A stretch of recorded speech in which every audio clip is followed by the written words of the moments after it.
خوږو او درنو اورېدونکو، تاسو را سره تېره ورځ د سپوږمۍ خور ناول درېیمه برخه تر دې ځایه اورېدلې وه. ټولګي ته په دې تمه لاړم چې شینکۍ به راغلې وي.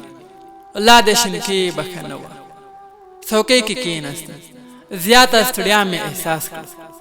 یاد د ټولګي په تخته د شهنواز باقر د غزل کوم بیت لیکم. زما د زړه سترګې د ټولګي دروازې ته پاتې وي چې کله به شینکۍ پکې راښکاره شي. د انتظار خیالونه مې ډېر لرې بیولې وو. د شینکۍ راتګ ته مې لارې په ګلانو پوښلې وې چې په دې وخت کې شینکۍ د ورېښمینو شونډو سلام مې تر غوږ راغی. تېره برخه مو تر همدې ځای وه. څلورمې برخې ته مو د سید حبیب سادات هرکلی. شینکۍ د ورېښمینو شونډو سلام مې تر غوږ راغی. د سر ویښتان مې بې واکه نیغ ودرېدل. شینکۍ راغله. په پخوانۍ څوکۍ کې کېناست. شینکۍ تورې جامې اچولې وې. زما لپاره ښه موقع وه چې د شینکۍ په شنو شنو سترګو کې ځان ورک کړم. د شینکۍ نفس عطرونه شیندل. ګلابي شونډو یې په ټټر پسلنۍ زرونه جوړه کړې وه. شینکۍ لکه د سیوري ګلاب داسې تنکۍ ښکارېدله. سپین لاسونه یې د څوکۍ په تخته ایښي وه. وږې سترګې مې د شینکۍ په لیدو نه مړېدلې. سپینو مرمري راسونو کې یې سرو وینو آسونه ځغلول. شینکۍ له پخوا ډېره ښکلې شوې. په زړه مې د بې صبرۍ پیریان ناست و. په دې فکر کې وم چې په کومه بهانه له شینکۍ سره خبرې کول پیل کړم. سم له واره شینکۍ خبرې را سره پیل کړې. پوښتنه یې وکړه چې واکه رخصتي دې په خیر تېره کړه؟ وجود مې زرې زرې شو. هو، په خیر تېره شوه. له ځان سره مې وویل چېرته په خیر تېره شوه؟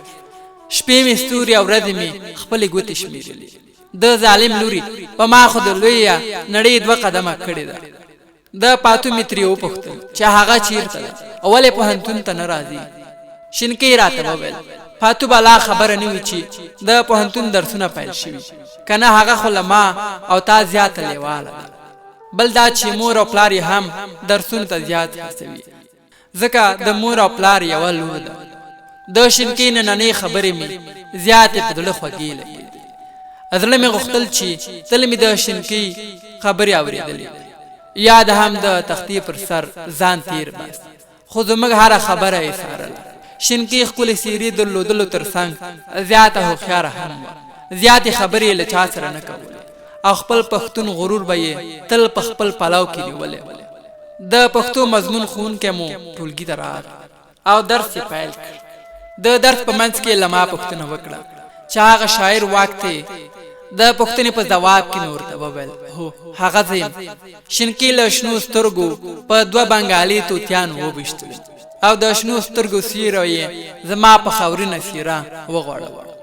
له درس وروسته شینکۍ لندې سترګې زما په لور کږې کړې. واکه رښتیا شاعري هم کوې؟ شینکۍ ته مې کړه هو، لږ لږ، خو ځان ته شاعر نه وایم، بس کله کله د زړه پټې خبرې د قلم په ژبه بیانوم. شینکۍ داسې پرېنښودم. راته یې وویل د زړه پټې خبرې دې څنګه د قلم په ژبه بیان کړې؟ کولی شې ماته یې لږ ووایې؟ د شینکۍ دې غوښتنې ته ګونګ پاتې شو. په خوله کې مې ژبه وچه شوه. ځان سره مې وویل واکه په ګلونو ګډ شوې، خو ځان مې ډاډه کړ. شینکۍ ته مې وویل ته صبر چې په بکس کې مې یوه کتابچه ده، هلته مې لیکلی. کتابچه مې راواخیسته او هغه ګوډې ماتې کرښې مې د شینکۍ مخ ته کېښودې. شینکۍ د خپلو شنو سترګو باران د کتابچې په سپېرې دښتې ووروه. زه داسې یو انسان یم چې زړه مې ژر وبایلود، په هر چا نه، خو ستا په یو وار لیدو زرې زرې شومه او مړ شومه. ستا یو مسکا مې ژوند بدلوي، بنګ راکوي، نور هېڅ نه وینم. تا وینمه له رڼاګانو رڼا، قد او قامت دې ښکلی. زړه مې په لاس کې مه وړه، ګوره بې زړه به شمه. سکون د ژوند مې ته یې، آرام د زړه مې ته یې، ته یې بس ته یې، ته یې، ته یې.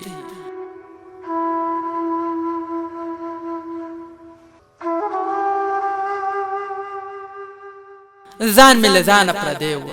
فکر مې کوو چې شینکۍ به د دې کرښو له لوستلو وروسته څه فکر کوي. ابلیس تل فکرونه منځ ته راکېښودل. شینکۍ 2 بادامي سترګې د کتابچې په لیکلو کرښو ښخې کړې وې.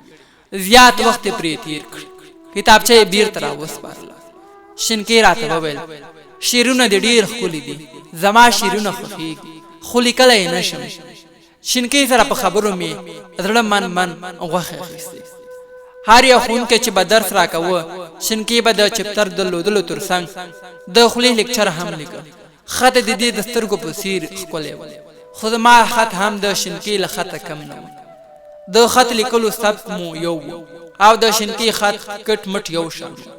په اسانۍ سره یې توپیر نه شوی کېدلی. یوه ورځ ارتباطاتو د مضمون ښوونکی راغی او غږ یې وکړ زما له درس څخه راضي یاست او که نه؟ په لیکلي بڼه یې راته ولیکئ. هر یو ټولګیوال مو ورته د زړه خبرې ولیکلې. سبا بیا ښوونکی ټولګي ته راغی او ویې ویل یو ډول خط و چې له ما ډېر پکې سر ټکول شوی و. خط ښکلی و، په تخته یې زموږ د سبک په ډول څو کلمې ولیکي. شینکي ما ته او ما شینکي ته وکتل. پوه شو چې زموږ دواړه له منځه د یو کس خط ده. اوس شینکي سره په خبرو کې بلد شوی و. یاد به راته هر وخت تېرې خبرې یادولې چې شینکي سره به مې کولې او رنګ به مې پیکه شو. خو د شینکي پر وړاندې مې جرات زیات شوی و. زموږ ترمنځ به هره ورځ خبرې له خنداو سر وي. د صمیمیت یو حد ته رسېدلی و. د مني موسم په پیلېدو و. په ونو کې ځای ځای پاڼې ژېړې شوې وې. په نري باد به نارنجي پاڼو له ونو سره مخه کوله. هغه څانګې چې له غروره به یې سیوری په یو ځای نه درېده اوس لغړی شوی. د خزان سپېره بادونه پرې راغله. موسم به ورځ تر بلې خرابېده. هغه هوا چې له ځان سره به یې د لونګو بوی راوړ پاتې نه شو. شنه چمنونه بې رنګه شول. د 20 سلنې ازموینو وخت هم ډېر تېر شوی و. زړه مې زیات ویرېده او کله کله خو به یې درزا ورکه شو چې را روانه رخصتي به را په یاده شو. دا نو نه زما د زړه خبره وه او نه د بل چا. له دې ترخې پېښې سره مخ کېدل لازمي وه. له هر وخته اوس له شینکي لرې کېدل راته ګران، ځکه له پخوا نه اوس راته هغه زیات نږدې شوی وه. یاد ته مې وویل دا ځل شینکي پسې مرم. په وروستۍ ورځ تابوت در سره راوړه. یاد راته په ټوکې وویل تابوت به درته په جاپاني آس راوړم، غم به نه کوي. هوا سړه شوه. پرته له څادر او کرتۍ پوهنتون ته راتلل ستونزمن شو. نري باد له لګېدو سره به د هر چا ساړه کېده. شینکي او پاتو باچې سره یو ځای شوي. زیاته شوخي به یې کوله. شینکي چناري ونه او ګل ځواني. ټولګي کې به چې ښوونکی نه وه په سړه هوا کې به یې د ټولګي پکې چلان کړل او بهار به ووتلې. په دې ورځو کې مې شینکي زیاته زړه ته ننوتې وه. مسافر ټولګیوالو مو هر وخت د ازموینو خبرې کولې چې کله به ازموینې پیل شي. ویل به یې هسې نه چې واوره وورېږي. سبا مو د ازموینو لومړۍ ورځ. هر چا خپل چپترونه په لاسو کې نیولي وو او درسونه یې ویل. د شینکي هره خبره مې په زړه داغ پاتې شو. مینه ناکې خبرې او د هغې خماري کتل یوازې یوه ورځ پاتې وه چې د شینکي شنو سترګو او ګلرنګې څېرې ته په مړو سترګو وګورم او ښه دیدن یې وکړم. شینکي د تېر سمستر په څېر نه وه. د هغې خبرې او کړنې را سره زیاتې ښې شوې وې. له هغې جدا کېدل له ستوني د زهرو غړپ تېرول. دا وخت له شینکي جدا کېدل زما لپاره ځکه ګران و چې 3 میاشتې مو یو بل سره نه لیدل. په وروستۍ ورځ به مې چې شینکي ته وکتل زړه به مې له ژړا ډک شو. شینکي او پاتو په دې ورځ شنې لوپټې پر سر کړې وې او د پوهنتون په انګړ کې لکه د چونغره صحرانې کوترې الوتلې. خو زما په نرۍ زړه یې د ژړاګانو باران پیل کړی و. شینکي چناري ونه درلوده او ورسره چې به یې لوړې څپلۍ په پښو کړي دومره به راته زړه ته ننوته چې ځان به مې په خپل ځان بخیلي کوله. د پوهنځي مخې ته مو ټول ټولګیوال راغونډ شوي وو او یو له بله د مخخې غېږې اخیستې. خو زما سترګې او زړه له ژړا نه تشېده. یو ځای ته لاړم. ټولګیوال مې له نظر لاندې و خو هغوی زه نه لیدل. شینکي ژېړ خاوري رنګ یې د سکاول غاړې ته اچولی و او پاتو یې له دواړو لاسونو نیولې وه. دواړو خبرې کولې. شینکي به ورته له خندا په ملا ماته شوه او په ګلابي شونډو به یې لاس کېښود. زما د زړه له رازه پرته له یاد نور هېڅ خبر نه و. د شینکي هر بیلتانه په اور داغلم. له زړه به مې لکه سوځېدونکی ربړ تور له خوړې پورته کېدل. موبایل مې په جیب کې وتړل. یاد را سره خبرې وکړې ویلې چې چیرته د پوهنځي مخې ته راشه دا چې زما اوښکې پر مخ راغلې وي او سترګو مې هم رنګ اړولی و مخ ته مې څو لپې اوبه واچولې چې څوک را باندې پوه نه شي د پوهنځي مخې ته راغله د شینکي شفتلي کورتۍ په ځان کې وه دا هغه وخت و که چا په غاړه لاس را سره اچولی وی او را سره زما ډک زړه تش کړی وی زیات ثواب به یې ګټلی و شینکي د پوهنتون له طبیعت سره مخه وکړه له شا بوټو او کاڼو د شینکي ښکلي او زړه راښکونکي قد ننداره کوله د شینکي د بېلتون چغې وهلې شینکي د پوهنتون له انګړه خپل قدمونه اخیستل د پل نښې زما سترګو ته اغزي جوړول شینکي د پوهنتون له دروازې ووت د سترګو نظر مې د شینکي له قدمونو سره لوبېده ماشوم احساس مې شینکي له لمنې رانیوله او هغه یې نه پرېښوده چې لاړه شي شینکي له یو څو نجونو سره په موټر کې سپره شوه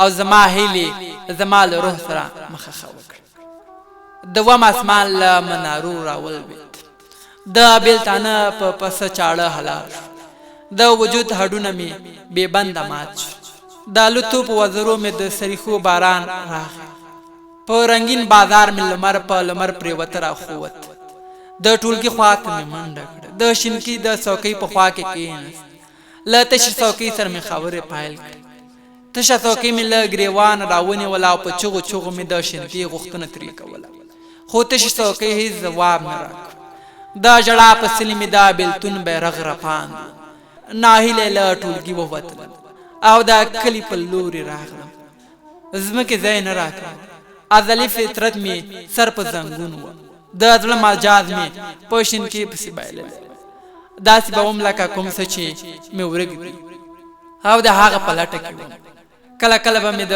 سمیر هجران ترنم اورېد د زړه شینېلی به مې لږ لږ پرې ښېراده په شپه او ورځ نه پوهېدم د ژمي نښې نښانې هم تر سترګو کېدلې